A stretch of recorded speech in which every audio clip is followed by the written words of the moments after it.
अरब वर्षपछि यो पृथ्वी समाप्त हुन्छ। आखिर ढल्नु त छँदैछ, मर्नु त छँदैछ। अब 8 अरब वर्षपछि केही बीचमा भएन भने, केही बीचमा भयो भने त बिचैमा ध्वस्त हुन्छ। बीचमा केही भएन भने पनि यसै हिसाबले शान्त ढङ्गले चल्ने हो भने पनि 8 अरब वर्षपछि यो पृथ्वी समाप्त हुन्छ, पृथ्वीको आयु समाप्त हुन्छ। पृथ्वी ध्वस्त हुँदैछ, वैज्ञानिकको चेतावनी। यसरी सकिँदैछ मानव सभ्यता र इतिहास। के पृथ्वीको आयु सकिएकै हो त? के भन्छन् विज्ञहरू र वैज्ञानिकहरू? एक दिन पृथ्वीबाट मानव जाति हराएर जानेछन्। वैज्ञानिकहरूले यो अनुमान पहिले नै गरेका छन्। मानव जाति पृथ्वीबाट हराएर जाने कारणहरूमध्ये एक हो महामारी।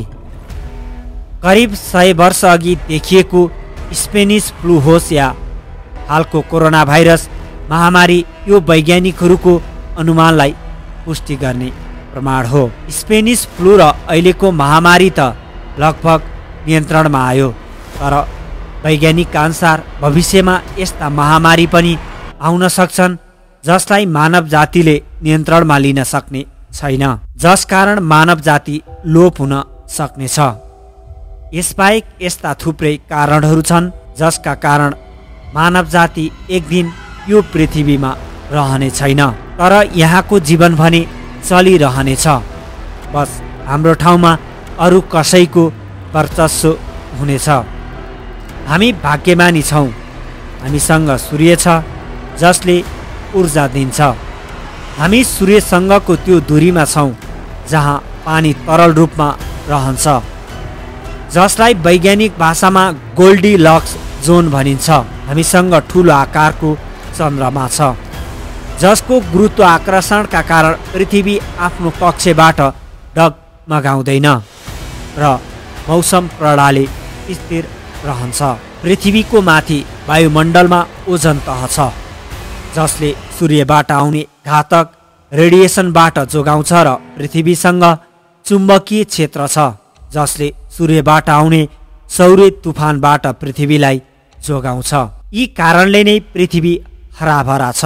पृथ्वीमा र यसको वायुमण्डलमा यस्ता तत्त्वहरू छन् जसले यहाँ जीवहरूका लागि बाँच्न उपयुक्त वातावरण छ, जुन अरू कुनै ग्रहमा अहिलेसम्म भेटिएको छैन। हाम्रो सौर्यमण्डल बनेको करिब 4.5 अर्ब वर्ष भयो। बितेका 4.5 अर्ब वर्षमा धेरै त्यस्ता घटना पृथ्वीले सहेको छ जसकारण यो हराभरा छ। विभिन्न कालखण्डमा घटेका विभिन्न घटनाले यहाँ जीव र जीवन बाँच्न लायक बनाइदिएको छ।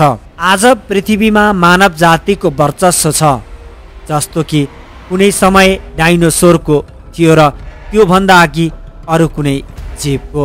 तर जुन अवस्थाका कारण मानव जाति अस्तित्वमा रहेको छ, के सधैँ यस्तै भइरहनेछ? वैज्ञानिक भन्छन् यस्ता धेरै कारण छन् जसका कारण हाम्रो अस्तित्व यो पृथ्वीबाट मेटिएर जानेछ। ब्रह्माण्डमा यस्ता धेरै खगोलीय घटना हुन्छन् जसका कारण पृथ्वीको विनाश हुनेछ। आफ्नै कारण पनि हाम्रो अस्तित्व मेटिन सक्नेछ। अमेरिकी खगोल भौतिक विज्ञ एलेक्स फिलिपेङको भन्छन् यस्ता धेरै तरिका छन् जसका कारण हामीले आफूलाई मेटाउनेछौँ। परमाणुबाट हुने विनाश, जैविक या रासायनिक युद्ध वा महामारी जसका कारण पृथ्वीबाट मानव जातिको अस्तित्व समाप्त हुनेछ। परमाणु हतियार मानवद्वारा निर्मित सबैभन्दा खतरनाक हतियार हो जसले मानव जातिकै अस्तित्व समाप्त गर्न सक्छ। अझ भनौँ यो मानव जातिका विरुद्ध नै प्रयोग गर्नको लागि बनाइएको हो। दोस्रो विश्वयुद्धमा यसको प्रयोग पनि भएको थियो। 1945मा अमेरिकाले जापान विरुद्ध प्रयोग गरेको यो हतियार अहिले वा भविष्यको कुनै युद्धमा प्रयोग भएमा यसले ठुलो क्षति निम्त्याउने पक्का छ। फिलिपेङको भन्छन् परमाणुसँगै प्रयोगमा आउन सक्ने अर्को हतियार जैविक या रासायनिक हो जसकारण मानव जातिको विनाश हुन सक्छ। अगस्त 21, 2013 सिरियाका विद्रोहीहरूले राजधानी दमास्कोमा रासायनिक हतियार प्रयोग गरेको पाइएको थियो। त्यस्तै सिरियामै 2018मा सरकारी सेनाले रासायनिक हतियारको प्रयोग गरेको पुष्टि भएको थियो। फिलिपिनका अनुसार फ्लू नियन्त्रण गर्न कुनै पक्का कदम उठाउन नसक्दा पृथ्वीबाट मानव जाति लोप भएर जान सक्छ। करिब 100 वर्ष अघिको स्पेनिस फ्लू होस् वा हालको कोरोना भाइरस, जसले मानव सभ्यतामाथि महामारीको खतरा देखाएको छ। अमेरिकी खगोलविद लौरा डेली भन्छन्, मानव जातिले आफ्नो अस्तित्वमाथि कुनै ठूलो खतरा निम्त्याएका छन् भने त्यो हो चाहिने भन्दा धेरै जनसङ्ख्या। यस्तै चलिरह्यो भने त्यो दिन टाढा छैन। पृथ्वीमा मानव जाति बाँच्न सक्ने छैनन्। वैज्ञानिकहरूका अनुसार आफ्नै कारण अन्त्य नभए पनि मानव जातिको विनाश निश्चित छ। फिलिपिनको अनुसार त्यस्ता धेरै प्राकृतिक घटना सम्भव छन् जसका कारण पृथ्वीबाट धेरै प्रजातिहरू लोप हुन सक्छन्। ज्वालामुखी पृथ्वीमा बेला बेलामा ज्वालामुखी विस्फोट हुने गरेका छन्। वैज्ञानिक फिलिपिनको भन्छन्, ठुलो ज्वालामुखी विस्फोटबाट निस्केको धुवाँ धुलोले सूर्यको प्रकाश पृथ्वीमा प्रवेश नपाउँदा तापमान घटेर हामी आइस एजमा पुग्ने सम्भावना छ। कमेट वा एस्ट्रोइड हाम्रो पृथ्वीमा कमेट, धूमकेतु वा एस्ट्रोइड क्षुद्र ग्रह ठोकिने सम्भावना धेरै छ। हाम्रो सौर्यमण्डल वा बाहिर यस्ता ठुला चट्टानका टुक्राहरू घुमिरहेका हुन्छन् जुन पृथ्वीको गुरुत्व आकर्षणका कारण ठोकिन आइपुग्छन्। फिलिपिनको भन्छन्, यदि यस्तो भयो भने पृथ्वीबाट धेरै जीवको प्रजातिहरू मेटिन सक्छन् र यदि ठोकिने कमेट र एस्ट्रोइडको चौडाइ 16 किमी वा त्योभन्दा धेरै भयो भने त्यसले पृथ्वीमा धेरै क्षति पुर्याउनेछ। धेरै मात्रामा धुलो पृथ्वीको वातावरणमा फैलिनेछ।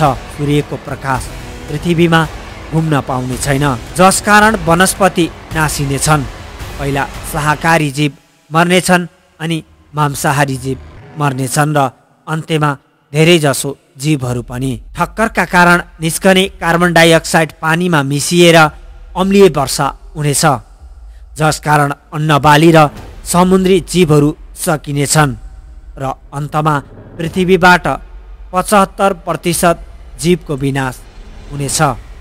50 करोड वर्ष पहिले पृथ्वीमा एस्ट्रोइड ठोकिएर डाइनोसोरहरूको विनाश भएको थियो। त्यसपछि मानव जातिको उत्पत्ति सम्भव भएको वैज्ञानिकहरूको अनुमान छ। खगोलविद डेली भन्छन्, कुनै ठुलो कमेट वा एस्ट्रोइड पृथ्वीसँग ठोकिने पुरा सम्भावना छ। प्रश्न त यो छ कि यो कहिले हुन्छ र यो रोक्नको लागि हामीले के गर्न सक्छौँ या केही गर्न सक्दैनौँ। यदि खगोलविदहरूले अध्ययन गरेमा पृथ्वीसँग ठोकिन सक्ने यी चट्टानहरू पत्ता लगाउन सकिन्छ र समयमै यी घातक चट्टानलाई हटाउन सकिन्छ। यो विनाशबाट बच्नुको एउटै उपाय हो समयमै थाहा पाउनु। फिलिपिनको भन्छन्, हप्ता, महिना वा वर्ष दिन अघि थाहा पाएर हुँदैन। यसबारेमा हामीले दशकौँ पहिला थाहा पाउनुपर्छ ताकि प्रविधिको प्रयोगले समयमै त्यसलाई हटाउन सकियोस्। सूर्यका कारण पृथ्वी हराभरा छ। सूर्यबाट आउने प्रकाशलाई ऊर्जामा बदलेर पृथ्वीमा जीव बाँचेका छन्, तर त्यही सूर्यका कारण पृथ्वीमा जीवहरूको विनाश पनि हुन सक्ने सम्भावना छ। अन्तरिक्ष भौतिक शास्त्री कमिथा मुलिगन स्कोप भन्छन्, पत्याउन मुस्किल छ, तर अन्तरिक्षमा पनि मौसम हुन्छ जसलाई वैज्ञानिक स्पेस वेदर भन्छन्। मुलिगन स्कोप भन्छन्, स्पेस वेदर त्यहाँबाट सुरु हुन्छ जहाँबाट पृथ्वीको मौसम प्रभाव सकिन्छ। स्पेस वेदरमा सूर्यबाट आउने सौर्य तुफान नै सबैभन्दा ठुलो चिन्ता हो। पृथ्वीको चुम्बकीय क्षेत्रले सूर्यबाट आउने यस्तो तुफानबाट जोगाउँछ, तर ठुलो तुफानमा यो चुम्बकीय कवचलाई नष्ट गर्न सक्ने ताकत हुन्छ। वैज्ञानिक फिलिपिनको भन्छन्, शक्तिशाली सौर्य तुफानले पृथ्वीमा जताततै बिजुलीको प्रवाह हुनेछ। हाम्रा ट्रान्सफर्मर सर्ट सर्किट हुनेछन्। हाम्रो बिजुली प्रणाली ध्वस्त हुनेछ। बिना बिजुली मानवीय प्रणालीमा हलचल आउनेछ। फिलिपिनको भन्छन् यसले मानव जातिको अस्तित्व त मेटिने छैन, तर ठुलो विनाश पनि हुनेछ। सुपरनोभा खतरा सूर्यसम्म मात्र सीमित छैन, त्योभन्दा टाढा पनि पृथ्वीका लागि खतरा छ, जसका कारण यो पृथ्वी नै नरहन सक्छ। सुपरनोभा कुनै तारा भयङ्कर विस्फोट हुँदा निस्कने जबरजस्त ऊर्जा हो। फिलिपिनको भन्छन् यदि 10 वा 20 प्रकाश वर्ष टाढा कुनै तारा विस्फोट भयो भने पृथ्वीमा धेरै सङ्ख्यामा जीवनको विनाश हुन सक्छ, किनभने यो विस्फोटका कारण पृथ्वीको ओजन लेयर ध्वस्त हुनेछ, जसकारण सूर्यबाट आउने अल्ट्राभायोलेट रेडिएसनका कारण पृथ्वीमा मृत्युको ताण्डव देखिनेछ। गामा र रस्ट पछिल्लो केही वर्षमा वैज्ञानिकहरूले अनुमान लगाएका छन् कि पृथ्वीलाई यो सुपरनोभा भन्दा पनि ठुलो खतरा गामा र ब्रस्टबाट छ। यो तब हुन्छ जब कुनै तारा विस्फोट भएर ब्ल्याक होलको रूप लिन्छ। पुरा ब्रह्माण्डमा यो ऊर्जाको सबैभन्दा ठुलो विस्फोट हो। यो कुनै ठुलो सुपरनोभा भन्दा हजारौं गुणा ठुलो र शक्तिशाली हुन्छ। फिलिपिनको अनुसार गामा र ब्रेस्ट कुनै ताराको भयङ्कर विस्फोट हो। यसबाट निस्कने ऊर्जा ब्रह्माण्डमा 2 बीम फरक दिशामा प्रसारित हुन्छ। यदि यो बीमको बाटोमा पृथ्वी पर्यो भने धेरै हदसम्म जीवन विनाश हुनेछ, चाहे यो विस्फोट हजारौं प्रकाश वर्ष टाढा किन नहोस्। वैज्ञानिकहरूका अनुसार पृथ्वीमा कुनै प्रजाति लोप हुने कारणमध्ये गामा रे मुख्य कारण हो। करिब 44 करोड वर्ष पहिले 6000 प्रकाश वर्ष टाढा भएको यो घटनालाई वैज्ञानिकहरू अड ओसन सोलुरियन एक्सटिन्सन भन्छन्। यो समयमा पृथ्वीमा जीवन समुद्र र महासागरमा सीमित थियो। मात्र 10 सेकेन्ड मात्र चल्ने गामा रे ब्रस्टका त्यस समयमा करिब 60% जीवन समाप्त भएको थियो। अहिलेको समयमा यो घटना भएमा दुनियाँभरमा ठुलो विनाश हुनेछ। गामा रेको सिधा सम्पर्कमा आउनेलाई खतरनाक अल्ट्राभायोलेट रेडिएसनको दुष्परिणाम भोग्नु पर्नेछ, कारण पृथ्वीको ओजन लेयर नष्ट हुँदा वातावरणमा ठुलो असर पुर्याउँछ। फिलिपिनको भन्छन् खुसीको कुरा यो छ कि यो ठुलो ब्रह्माण्डमा गामा रेले त्यसलाई क्षति गर्छ जो यसको बीमको बाटोमा पर्छ। पृथ्वी यस्तो गामा रेको बाटोमा पर्न सक्ने सम्भावना धेरै कम छ।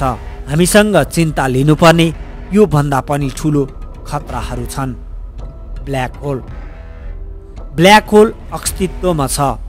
केही वैज्ञानिकहरूको मान्यता छ ठुलो ब्ल्याक होलले कुनै पनि ग्रहलाई पनि निल्न सक्छन्। नासाका वैज्ञानिक क्रिस म्याके भन्छन् ब्ल्याक होल एउटा यस्तो बनावट हो जसको गुरुत्वाकर्षण यति शक्तिशाली हुन्छ कि जसबाट प्रकाश पनि कुत्किएर जान सक्दैन। ब्ल्याक होलको केन्द्र एकदमै सानो हुन्छ, तर यसको शक्ति एकदमै भयानक हुन्छ। यदि कुनै ब्ल्याक होल हाम्रो सौर्यमण्डलमा प्रवेश गर्यो भने गुरुत्वाकर्षणको कारण पृथ्वीको विनाश हुनेछ। भयानक भूकम्प आउनेछन्, ज्वालामुखी फुट्नेछन्। खगोल भौतिक वैज्ञानिक फिलिपिनको भन्छन् ब्ल्याक होल एकदमै सानो हुन्छ र दुर्लभ हुन्छ। हाम्रो सौर्यमण्डलमा कुनै ब्ल्याक होल आउने सम्भावना एकदमै कम छ। रोग प्लानेट दुष्ट ग्रह अन्तरिक्षमा खुल्ला घुमिरहने यी ग्रहको बारे खोज 90 दशकमा भयो। खगोलविदहरूले यस्ता ग्रह हुने पक्का प्रमाण भेटाएका थिए। यो ग्रह कुनै बन्दै गरेको सौर्यमण्डलबाट छुट्टिएर आएको थियो, जहाँका ग्रहको ठिकसँग तय भइ नसकेको होस्। यस्ता ग्रह घुम्ने अर्बिट तय नभएका कारण एक आपसमा ठोकिएर गुरुत्व आकर्षणका कारण बाहिर धकेलिएका हुन्छन्। सूर्यको गुरुत्व आकर्षणका कारण पृथ्वी एउटै रेखामा सूर्यको परिक्रम गर्छ।